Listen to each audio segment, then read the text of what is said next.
একটা ছোট গ্রামে হঠাৎ একদিন রাতে চুরি হয়ে যায় গ্রামের প্রধান দোকানটা।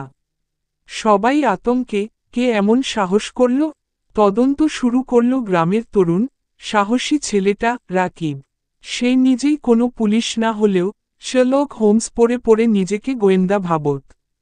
সন্দেহ ছিল পাশের গ্রামের রহিমের উপর, কিন্তু প্রমাণ ছিল না। রাকিব গোপনে দোকানের আশেপাশের পায়ের ছাপ খুঁজে পেল, আর সেই ছাপগুলো সে নিয়ে গেল শহরের থানায় বিশ্লেষণের জন্য। পুলিশও অবাক, একজন গ্রাম্য ছেলে এমন উদ্যোগ নিয়েছে। 2 দিন পর থানায় খবর এল, ছাপের সাথে মিলে গেছে এক পুরনো অপরাধীর রেকর্ড। তাকে ধরা হলো পাশের বাজার থেকে। গ্রামবাসী রাকিবকে নিয়ে গর্বে ফেটে পড়ল। রাকিবের স্বপ্ন ছিল একদিন সত্যি সত্যি মানুষকে সাহায্য করার মতো কিছু হওয়া। সেই দিন সবাই প্রথমবার তাকে ডাকল। Police dash dash dash. তুমি চাইলে এই গল্পটা আরও দীর্ঘ করতে পারো বা ভিজুয়াল যোগ করতে পারো। দরকার হলে আমি সাহায্য করব।